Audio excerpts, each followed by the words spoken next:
Anti neoplastic drugs, এটা আমাদের topic of discussions. Neoplastic drugs তার মানে কি? অ্যান্টি ক্যান্সার ড্রাগস, বুঝছো? মানে ক্যান্সারের জন্য যে ড্রাগসগুলো ইউজ করতেছে অ্যাকচুয়ালি নিওপ্লাজম। নিওপ্লাজম এটা মানে একটা টিউমারকে বোঝায় আর কি। তো টিউমারটা হইতে পারে বিনাইন, হইতে পারে ম্যালিগনেন্ট, বাট আমরা যখন ক্যান্সার বলি এটা একটা লেম্যান টার্ম। তো এই ক্যান্সার বললে আমরা সেটা কি জানি, ম্যালিগনেন্ট যে ক্যান্সার বা ম্যালিগনেন্ট যে নিওপ্লাজম সেটাকেই ধরে নেই যে ম্যালিগনেন্ট একটা টিউমার। তোমরা এই বিষয়গুলো প্যাথোলজি যখন পড়বা আরো ডিটেলসে জানবা। নিওপ্লাসিয়া নামে একটা চ্যাপ্টার আছে ওই জায়গায়। হাউ এভার, তার মানে ক্যান্সারের বিরুদ্ধে যে ড্রাগস দিই, তো মনে রাখবা ক্যান্সারে আমরা যে ড্রাগসগুলো দিই এগুলোকে আমরা বলি কেমোথেরাপি। হ্যাঁ, কেমোথেরাপি। সো ক্যান্সারে যে আমরা ড্রাগস দিই এটাকে আমরা কেমোথেরাপি আকারে বলি। হাউ এভার, এরপরে আসো যে ক্যান্সার কি তাহলে। ক্যান্সার মানে আমরা জানি একটা সুন্দর ডেফিনেশন আছে, উইলিস ডেফিনেশন আমরা বলি, উইলিস ডেফিনেশন। হ্যাঁ, এটা অনেক আগে থেকে চলে আসতেছে, প্যাথোলজিতে দেখবা নিওপ্লাসিয়া চ্যাপ্টারের শুরুতে এটা মুখস্থ করতে হয় যে abnormal mass of tissue, the growth of which exists in the same persistent manner even after cessation the stimuli the evoked changes. So এরকম একটা ডেফিনেশন আছে, সুন্দর একটা ডেফিনেশন। এবং একটা ক্যান্সার যখন আমরা বলবো সেটা মনে রাখবা আনকন্ট্রোলড একটা গ্রোথ হবে। মানে ধরো এই যে একটা সেল, হ্যাঁ, এই সেলটা ফার্স্ট অফ অল এই সেলটা এমন আছে, এখন ধরো এটার চেহারা চেঞ্জ হয়ে গেছে, ঠিক আছে? তাহলে এই যে চেঞ্জ হয়ে গেল এটাকে আমরা বলি অ্যাটিপিয়া। অ্যাটিপিয়া, হ্যাঁ, টিপিয়া। অর্থাৎ এটা দেখো এমন ছিল এখন এমন হয়ে গেছে, তার মানে কি এটা ডিফারেন্ট, পোরলি ডিফারেন্সিয়েটেড। কি বললাম? পোরলি ডিফারেন্সিয়েটেড, মানে আগে যেমন দেখা ছিল এখন তেমন দেখতে নাই, এটা চেঞ্জ হয়ে গেছে এবং পোরলি ডিফারেন্সিয়েটেড হয়ে গেছে। আমরা ডিফারেন্সিয়েট করতে পারতেছি না সহজে, পোরলি ডিফারেন্সিয়েট করতে পারতেছি। আচ্ছা, এটা একটা বিষয়। এবং একটা ক্যান্সার সেলের কিছু প্রপার্টি থাকে, যেমন এটা ইনভেশন করে। এবং আচ্ছা একটা কথা বলিনি যে এই যে একটা সেল, তো এরা অনেক অ্যাবনর্মালি সংখ্যায় বাড়বে, মানে এত বেশি ডিভিশন হবে যেটা আনকোঅর্ডিনেটেড, নর্মাল না। ঠিক আছে, বাট একবার যদি ক্যান্সার যে কারণে হবে, যে স্টিমুলেটের কারণে হবে, একবার ক্যান্সার হয়ে গেলে ওই স্টিমুলেটর যদি আমি বাদও দিই, অর্থাৎ ধরো একটা কেমিক্যালের কারণে ক্যান্সার হয়েছে, এখন ওই কেমিক্যালটা এক্সপোজার যদি আমি বাদও দিই, তাও একবার যেহেতু ক্যান্সারটা শুরু হয়ে গেছে এখন আমি আর থামাইতে পারবো না কেমিক্যালটা বাদ দিলেও। আচ্ছা, ক্যান্সার একটা প্রপার্টি থেকে ইনভেশন, অর্থাৎ ধরো ক্যান্সার হয়েছে, আমি ধরলাম ফর এক্সাম্পল ধরো ক্যান্সার হয়েছে ইসোফেগাসে, ইসোফেগাসে ক্যান্সার হয়েছে, তাহলে ইসোফেগাসের আশেপাশের যে জায়গাগুলো, আশেপাশের যে স্ট্রাকচারস গুলো আছে ওইগুলাকেও এরা অ্যাটাক করবে এবং ওই জায়গায় ক্যান্সারটা ছড়াই দিবে লোকালি, মানে আশেপাশে নিজের আশেপাশের স্ট্রাকচার গুলো, এটাকে বলা হয় ইনভেশন, লোকাল ইনভেশন। আর এই ক্যান্সারটা ধরো ইসোফেগাসের ক্যান্সারটা দূরে কোথাও চলে গেছে, হ্যাঁ, দূরে কোথাও যদি চলে যায়, আমি ধরলাম ধরো লিভারে চলে গেছে, লিভার, তাহলে এই যে লিভারে চলে গেল, দূরের একটা অর্গানে চলে গেল, বা একটু দূরের একটা অর্গানে চলে গেল, লিভার কিডনি এই জায়গায় চলে গেল, তাহলে সেক্ষেত্রে এটাকে আমরা বলি মেটাস্টেসিস। মেটাস্টেসিস মেটাস্টেসিস হইতে পারে ব্লাডে, যেটাকে আমরা হেমাটোজেনাস মেটাস্টেসিস বলি, মানে ব্লাডের থ্রুতে, অথবা সেটা লিমফেটিক্সের থ্রুতে হইতে পারে, লিমফেটিক মেটাস্টেসিস আমরা বলি। আর বিভিন্ন ওয়ে আছে মেটাস্টেসিসের। ক্যান্সার নিয়ে তো আমি ডিটেলস এখানে আলোচনা করবো না ফার্মাকোলজিতে, বাট ক্যান্সার মানে এরকম একটা বিষয় থাকে। আচ্ছা, এবং আরেকটা ইম্পর্টেন্ট কথা, যে আমরা নর্মালি ধরো এই যে একটা সেল, এখন এই সেলটা আমি আমাদের বডিতে কোনো একটা এক্সপোজার বা কোনো একটা কারণে, যে কোনো কারণে ক্যান্সারটা হচ্ছে অ্যাটিপিক্যাল হওয়া শুরু করছে, মানে নর্মাল সেলটা সেলের মতো নাই, চেহারা বদলাই ফেলতেছে। এটা যখন আমাদের বডি বুঝতে পারে তখন কি করে, এই সেলটাকে অ্যাপোপ্টোসিস প্রক্রিয়া ধ্বংস করে দিতে চায়। কি প্রক্রিয়া? অ্যাপোপ্টোসিস বা সেল ডেথ, একটা সেল ডেথ প্রসেস যেটার মাধ্যমে অ্যাপোপ্টোসিসের প্রক্রিয়া এটা ধ্বংস করে দিতে চায়। কিন্তু কিন্তু এই অ্যাপোপ্টোসিস প্রক্রিয়াটাকে ক্যান্সার যখন হয়, যাদের ক্যান্সার হয় ওরা ওরা কেন ধ্বংস করতে পারে না? কারণ ওদের এই অ্যাপোপ্টোসিস প্রক্রিয়াটাকে বাধা দিয়ে রাখে ক্যান্সারের প্রসেসটা, বুঝছো? এবং ক্যান্সার মানে টিউমার অ্যানজিওজেনেসিস নামে একটা টার্ম আছে, অর্থাৎ ক্যান্সার যখন কোথাও হয় তখন ওই জায়গায় ক্যান্সার হওয়ার ফলে কিন্তু ওরা নতুন টিউমার অ্যানজিওজেনেসিস অর্থাৎ নতুন ব্লাড ভেসেল তৈরি করে ওই ক্যান্সার সেলগুলো পুষ্টি নিতে পারে, এই প্রপার্টিও আছে। আচ্ছা, ওকে ফাইন। নর্মাল সেলে যদি কোনো ধরো ডিএনএ তে কোনো মিউটেশন হয়, কোনো চেঞ্জ হয়, সেটা অ্যাপোপ্টোসিসে ধ্বংস হয়ে যায়। কিন্তু ক্যান্সার সেলে কি হয় যে ওই ডিএনএ টা অ্যাপোপ্টোসিসে ধ্বংস হতে পারে না। তারপরে আমাদের বাড়িতে কিছু টিউমার সাপ্রেসর জিন থাকে, কিছু টিউমার সাপ্রেসর জিন, যেমন ধরো আহ, যেমন ধরো P53, হ্যাঁ, তারপরে রেটিনোব্লাস্টোমা জিন, হ্যাঁ, এরকম কিছু জিন থাকে, এগুলোকে বলে টিউমার সাপ্রেসর জিন, মানে টিউমারকে হইতে দিবে না, টিউমারকে সাপ্রেস করে রাখবে, টিউমারকে বাধা দিয়ে রাখবে। কিন্তু এই জিনগুলোকে কাজগুলোকে অফ করে দেয়, টিউমার সাপ্রেসর জিনকে কাজ করতে দেয় না। এইগুলাতে মিউটেশন হয়ে যায় এই জিনগুলোতে, টিউমার সাপ্রেসর জিনগুলোতে, ফলে এগুলো চেঞ্জ হয়ে যায়, এগুলা এদের নর্মাল ক্রস করতে পারবে না, ফলে টিউমারকে সাপ্রেস করতে পারবে না, টিউমার হবে। আচ্ছা, আমরা যখন ড্রাগস দিচ্ছি ক্যান্সার ড্রাগস, তখন সেটাকে আমরা বলি কেমোথেরাপি। তো কেমোথেরাপির আমার অবজেক্টিভ থাকে ক্যান্সার সেলগুলোকে কিল করা, এটা একটা অবজেক্টিভ। তা বাদে ক্যান্সার তো খুবই আনকোঅর্ডিনেটেড ওয়েতে গ্রো করতে থাকে, সেল সংখ্যায় বাড়তেই থাকে। ধরলাম একটা সেল থেকে ধরো 2টা সেল হওয়ার কথা, সেখানে 40-50টা সেল হয়ে গেছে, মানে ফর এক্সাম্পল বাড়তে। তো এই যে সেল ডিভিশন, এটাকে প্রিভেন্ট করে রাখা। তার বাদে অ্যাপোপ্টোসিস যাতে হয়ে যায় সেটা তো কিছুটা রোল প্লে করা যায়। অ্যাপোপ্টোসিস তো হইতেছিল না, এখন আমি কোনোভাবে অ্যাপোপ্টোসিসটাকে অ্যাগ্রেভেট করা যায় কিনা। তার বাদে মেটাস্টেসিস যাতে না হয়, মেটাস্টেসিসটাকে থামাই রাখা। এবং পার্সেন্টার পিলিয়েটিভ কেমোথেরাপি নামে একটা টার্ম আছে, যে পিলিয়েটিভ মানে পার্সেন্টটা ধরো ক্যান্সার হয়ে গেছে, বাঁচানো যাবে না, আমি ধরলাম 1 বছর বাঁচবে, বা 1 বছর বাঁচবে। এখন আমি কোনোভাবে তার সিমটমসগুলো, যে সিমটমস হচ্ছে ওই সিমটমসগুলো রিমুভালের জন্য আমরা কেমোথেরাপি দেওয়ার মাধ্যমে, প্যালিয়েটিভ কেমোথেরাপি দেওয়ার মাধ্যমে আমরা তাকে অ্যাটলিস্ট 2 বছর বাঁচানোর ট্রাই করতেছি। আল্লাহ জানে কয়দিন বাঁচবে, বাট 1 বছর তার আমি ধরলাম লাইফ এক্সপেক্টেন্সি ছিল, সেটাকে আমি 2 বছর করার ট্রাই করতেছি কিভাবে, প্যালিয়েটিভ কেমোথেরাপি দিয়ে। ফর এক্সাম্পল আমি এক্সাম্পল দিলাম। আচ্ছা, সেল সাইকেল নামে একটা জিনিস আছে যেগুলো তোমরা ছোটবেলা থেকে পড়ে আসছো।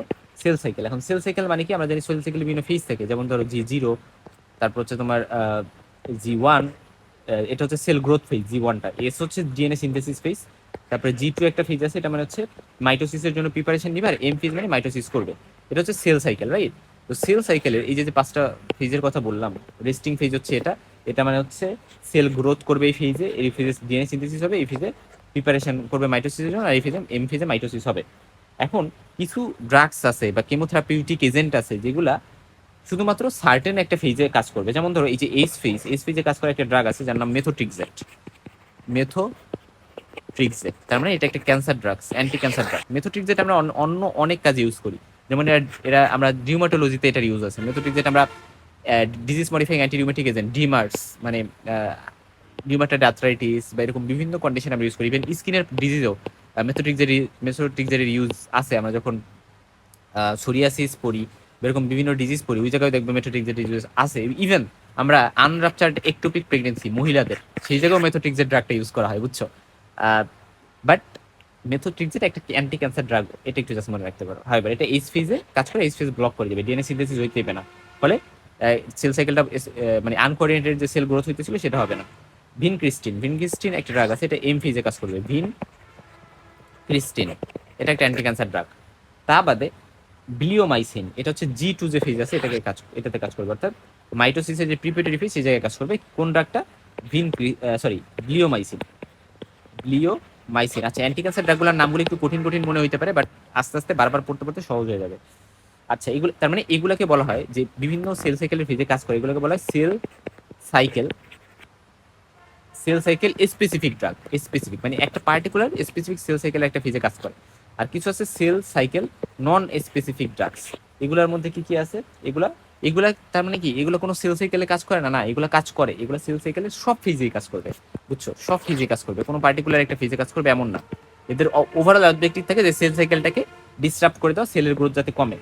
যেমন ধরো সাইক্লোফসফামাইড, সাইক্লো সাইক্লোফসফামাইড, তারপর হচ্ছে ধরো সিসপ্লাটিন, ইউরিনারি ব্লাডার ক্যান্সারে সিসপ্লাটিনটা বেশি ইউজ হয়। তারপরে cisplatin cervical carcinoma of the female, use করা যাইতে পারে।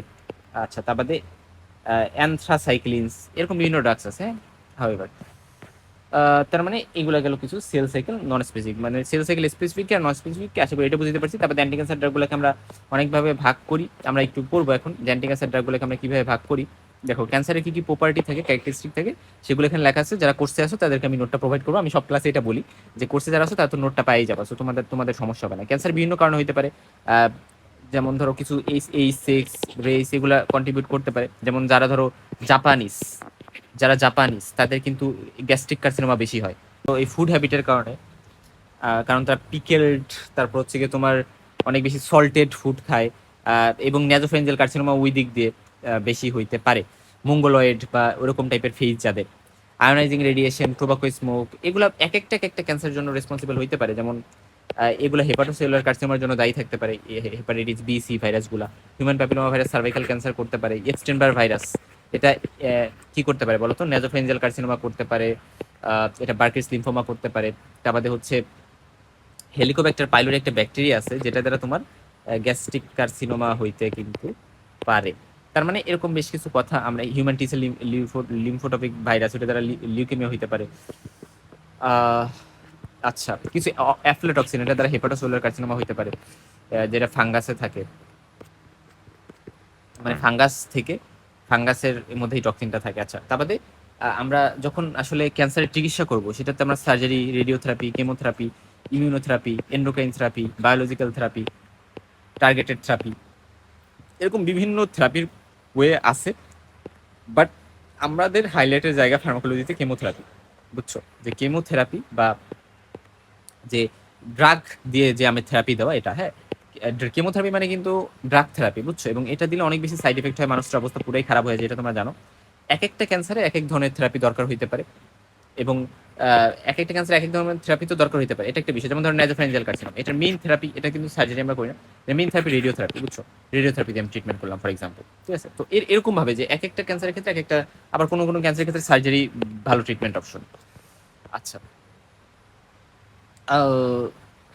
আচ্ছা, এরপর আসো যে আমরা জেনারেল প্রিন্সিপালস অফ কেমোথেরাপি নামে একটা কথা আছে ক্যান্সারের,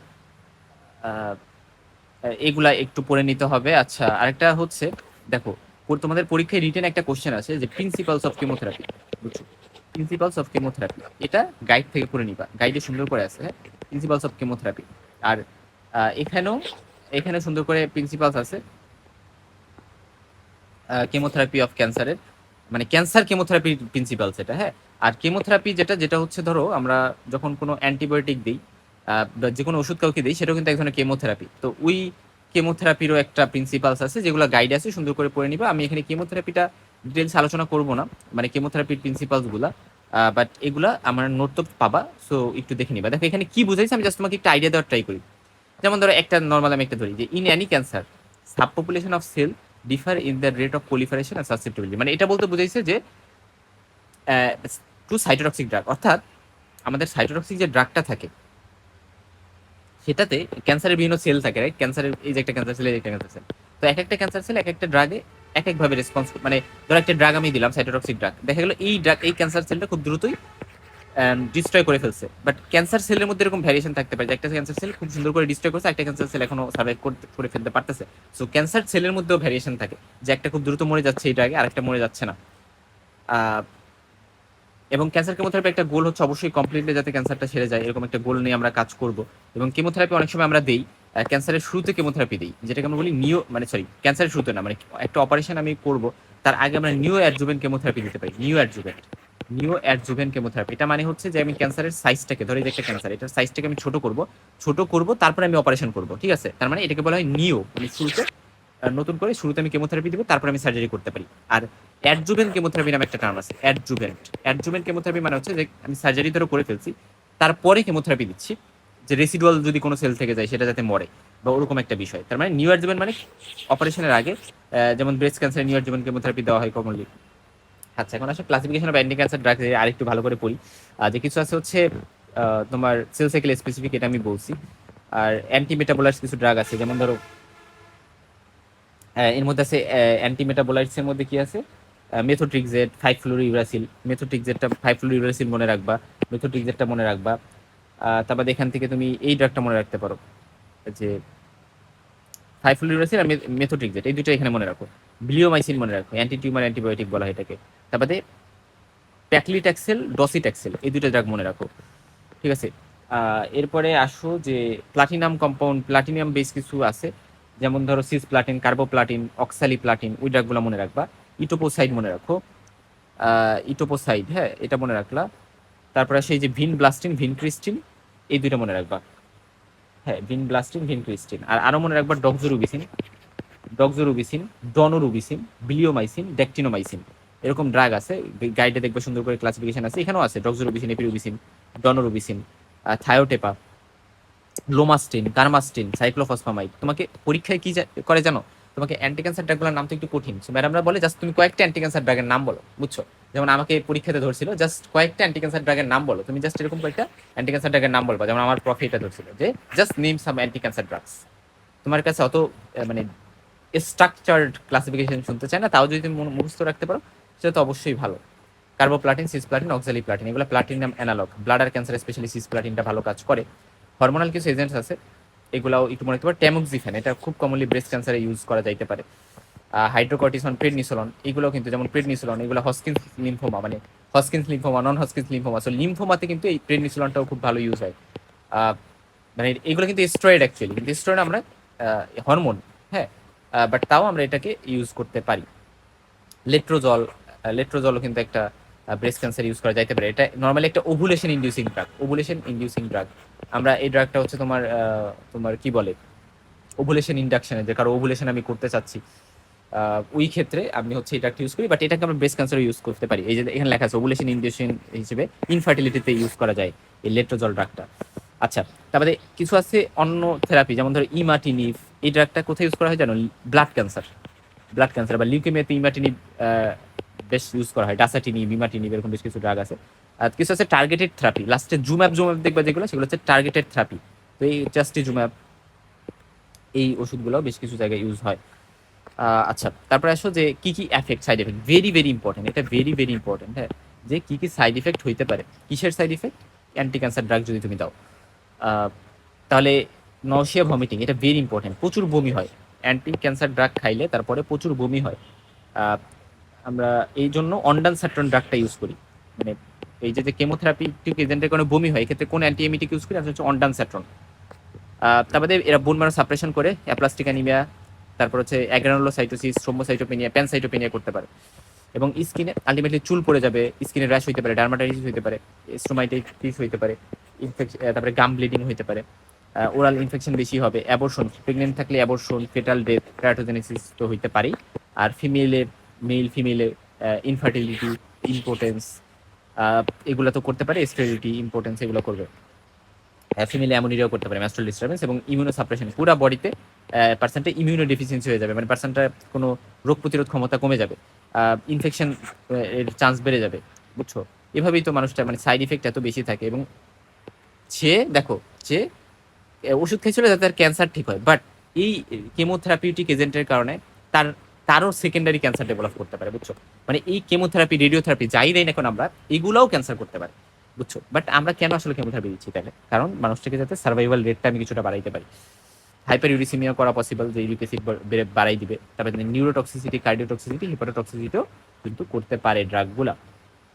আচ্ছা, তার মানে টার্গেটেড থেরাপির মধ্যে ইমাটিনিব, ট্রাস্ট্রিজুম্যাব, রিটুক্সিম্যাব, এইগুলো, বেভাসিজুম্যাব, এগুলো তো আছে। আর সিটুক্সিম্যাব, হরমোনাল থেরাপির মধ্যে ট্যামোক্সিফ্যান, লেট্রোজল, এগুলো আছে। তারপরে ফ্লুটামাইড।